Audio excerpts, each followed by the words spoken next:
position marocaine. Également des contacts diplomatiques intenses entrepris par le souverain auprès de chefs d'État étrangers et d'émissaires dépêchés dans plusieurs capitales à travers le monde. Je vous propose de retrouver en direct de New York le ministre délégué aux Affaires étrangères et à la coopération, Youssef Amrani. Bonsoir.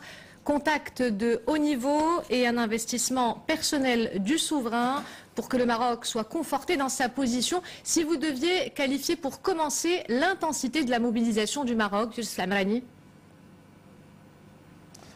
Bonsoir. D'abord, le rôle de Sa Majesté le roi Mohammed VI a été décisif, a été déterminant pour faire aboutir cette résolution au niveau du Conseil de sécurité. Aujourd'hui, donc, le Maroc est réconforté dans son approche. L'initiative d'autonomie est aujourd'hui considérée comme un effort sérieux et crédible.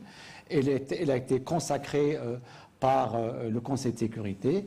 Et donc aujourd'hui, le Maroc est fier de cette mobilisation, de cet accompagnement de la vision de Sa Majesté par l'ensemble de la classe politique marocaine qui a été unanime, mobilisée pour faire aboutir cette résolution aujourd'hui qui consacre cette vision royale pour une solution politique à la question du Sahara marocain. Donc les efforts du Maroc sont considérés comme sérieux et crédibles par la communauté internationale. Et donc nous sommes aujourd'hui interpellés tous pour avancer vers une solution politique. Je vous rappelle que les paramètres de cette négociation ont été arrêtés par la conversation téléphonique entre Sa Majesté le roi Mohammed VI, que Dieu l'assiste, et le secrétaire général Ban Ki-moon, à savoir l'esprit de compromis et le réalisme pour aller de l'avant. Donc aujourd'hui, nous sommes réconfortés dans notre approche. La prééminence de l'initiative marocaine d'autonomie est aujourd'hui confortée par le Conseil de sécurité.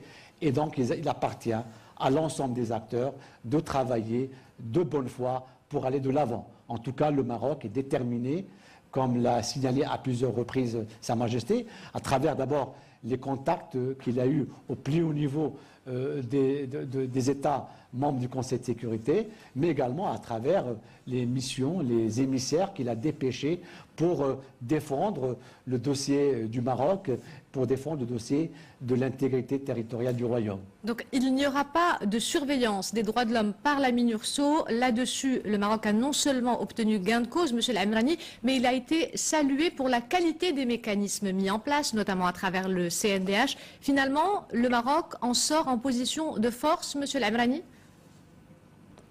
Effectivement, le Conseil de sécurité aujourd'hui a mis en valeur le rôle des mécanismes nationaux de protection des droits de l'homme, à savoir le travail qui a été fait par le Conseil national des droits de l'homme à travers ses antennes à Laayoune et Dakhla, mais également à travers l'interaction du Maroc avec les procédures onusiennes du Conseil des droits de l'homme de Genève.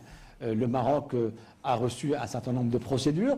Le Maroc est un pays démocratique, est un pays ancré sur la modernité. Et aujourd'hui, nous avons aujourd'hui un Conseil de sécurité qui non seulement salue cette démarche marocaine démocratique, de l'approfondissement des mécanismes de droits de l'homme, mais également qui salue également l'interaction du Maroc avec les procédures internationales du Conseil des droits de l'homme de Genève. Arrêtons-nous, Monsieur Amrani, sur le détail de quelques dispositions de ce texte. Brièvement, si vous le voulez bien, l'Algérie est appelée à collaborer sur le recensement des populations à Tindouf. Qu'est-ce que cela implique pour notre voisin ? D'abord, l'Algérie est interpellée aujourd'hui parce qu'elle est le pays hôte d'un certain nombre de populations qui se trouvent dans son territoire, à Tindouf. Elle est interpellée pour répondre à des obligations internationales, notamment la liberté de circulation de ces populations, mais également le recensement qui est fondamental pour des raisons politiques, pour des raisons également humanitaires, mais également pour des raisons financières et budgétaires, compte tenu de l'aide que reçoivent ces populations. Donc aujourd'hui, l'Algérie est interpellée pour collaborer, pour coopérer avec les Nations Unies pour le recensement de ces populations. L'Algérie également est interpellée pour s'engager de bonne foi dans ces négociations. La situation sécuritaire aujourd'hui nous interpelle parce que toute avancée dans la résolution de ce différend régional autour de la question du Sahara permettra de libérer les synergies pour construire d'abord le Maghreb qui est une nécessité stratégique, qui est également un impératif sécuritaire, mais qui nous permettra également de travailler ensemble et de faire ensemble. Justement là-dessus, second point important, vous le disiez, l'urgence d'arriver à une solution aux différends pour sécuriser la région du Sahel. Là-dessus, c'est le Maroc qui n'a pas cessé d'attirer l'attention de la communauté internationale. Qu'est-ce qu'on peut dire aujourd'hui ? Ben, effectivement, vous avez entièrement raison. Le Maroc a alerté depuis très longtemps la communauté internationale sur les impératifs sécuritaires, sur la menace que pèse la situation sécuritaire au Sahel, non seulement au niveau du Maghreb, mais au-delà. Et c'est pour ça qu'aujourd'hui, il y a une référence explicite à l'engagement des pays de l'Union du Maghreb arabe pour travailler ensemble, pour créer de la richesse, pour promouvoir la croissance, pour construire le Maghreb et pour, en fin de compte, faire face à ces multiples défis sécuritaires qui menacent notre région. Alors une dernière question en quelques mots sur les relations avec Washington. Dans quel sens évolueront-elles dans les prochaines semaines? Je vous pose la question sachant que demain, des contacts importants sont prévus à Washington, Monsieur Lamrani. Ben, nous sortons renforcés de cet épisode. Nous avons un dialogue stratégique avec les États-Unis.